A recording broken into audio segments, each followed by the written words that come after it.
Been about 3.5 weeks since I had surgery, and I wanted to make an update on everything that's been going on with me. Things have been crazy. As you guys know, if you watched my last video, I said that I developed a seroma on the left side of my chest, and so I've been dealing with that. Last week, I started having some really nasty pain in my back, on just the right side, my lower back. I was worried maybe it was my kidneys or something. But then I started having a really hard time when I was breathing, so if I took a deep breath in, I was getting a really nasty, sharp pain right there. So I talked to my doctor, and they told me to go to the ER.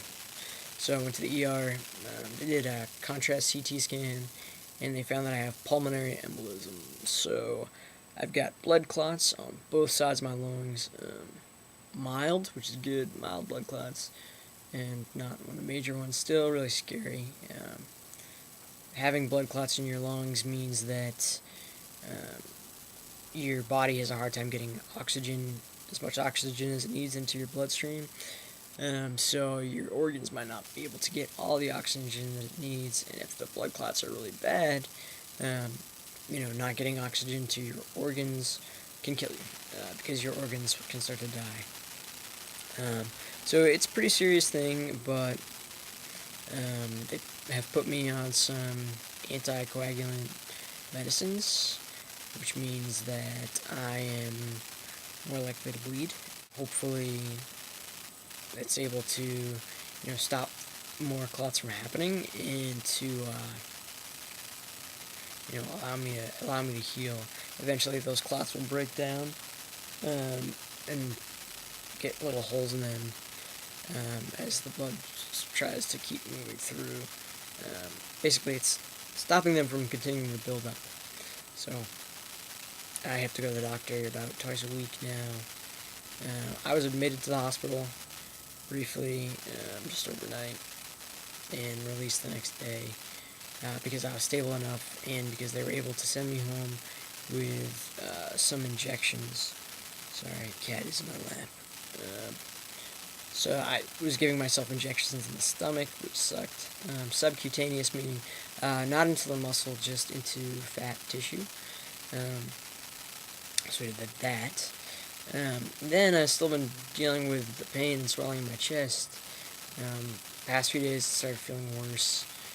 Just painful, uncomfortable, and a whole heck of a lot of bruising along the bottom of the incision, up the side. So it didn't look great. When I did see the doctor, she said, "Yeah, I think it's a seroma, and I'm gonna try to, recommend you to get seen by the plastics department at the hospital here." So I was waiting for that to happen. We were still waiting, and then after this happened, I saw after the pulmonary embolism, I had to go see my doctor. She looked at my chest and called Dr. G and talked to him, and he said, "Get it drained as soon as possible. Try to drain it." He told her how to do it. They tried to do it in the office the next day. Nothing would come out. So she wanted to get me seen as soon as possible per Dr. G's requests and her own desires as well. So she wanted me to be seen as soon as possible. She thought maybe radiology would be able to see, where the fluid was, and so maybe she was thinking if she just wasn't in the right area, maybe that's why she couldn't drain it. Because with a seroma, it's a serous fluid, so when you have a drain in, it's like the yellowy straw-colored stuff. It generally feels like sloshing, which I don't have, and it also sometimes looks like a waterbed. If you push on one side, you see it sort of ripple to the other side of the area. I don't have that either. So she got me into the breast cancer center at the hospital.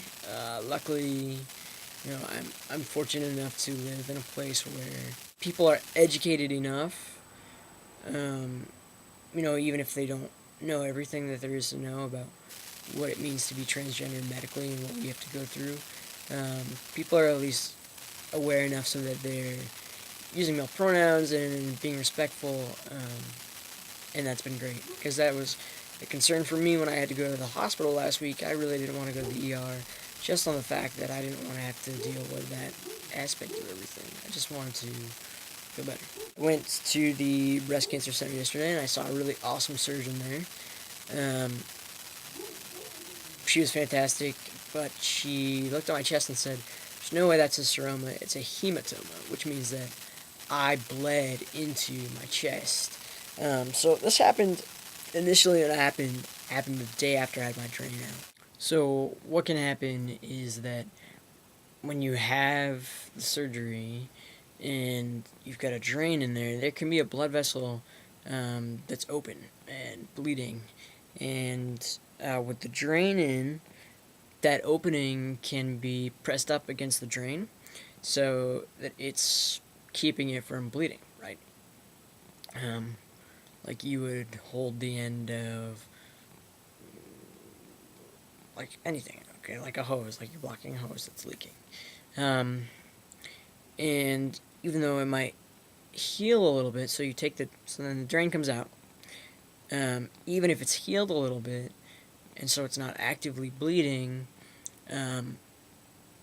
like something really mild, just moving a certain way, could cause that to open up and start actively bleeding, which is what happened to me, which is why it rushed into my chest so quickly, instantly. That doesn't happen with a seroma. It doesn't suddenly fill up with fluid. Generally, it happens over a larger period of time, not instant. It's also why I felt so lightheaded, because the blood was rushing in my chest. So yeah. So what happens is that blood in that kind of a space over time congeals. Seriously.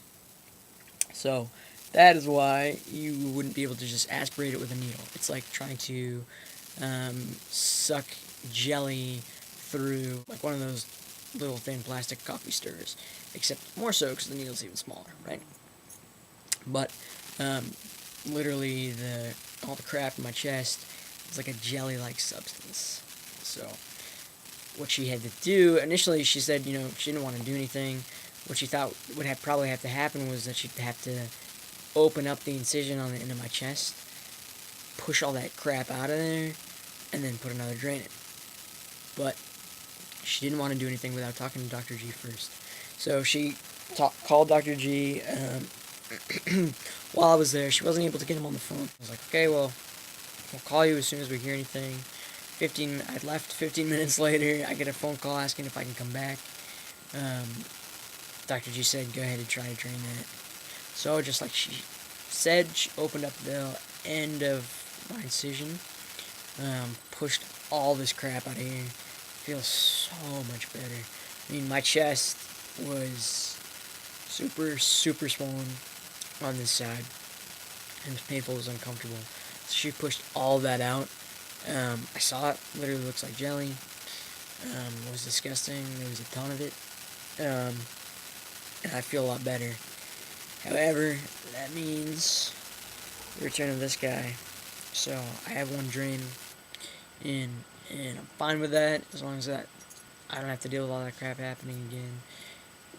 If I have to have a drain in for now to avoid that, then so be it. At this point, I'm just happy to have that relief. I mean, I have some pain because they were pushing all that crap out of my chest, and they had to cut me open and everything yesterday. I was awake for all of it. It was local anesthesia. They didn't put me under anything. I didn't feel anything. They used a ton of numbing medicine, so I felt, some pulling and some pressure, but no pain. And like I said, the surgeon was amazing. The staff was awesome. They had nurses there with me. They basically just had me laughing all the time. They were great. So, awesome. I also wanted to say real quick that, the complications that I've had from surgery have nothing to do with anything that Dr. G did or that I did, during surgery or afterwards to make this happen. These are just complications of surgery. They can happen from any surgery, not just top surgery. So, something to be aware of. Also, if you guys have had complications, make a video so guys don't feel so alone. Anyways, if I did it all again, I'd go to him. That's it. Talk to you guys soon. Peace.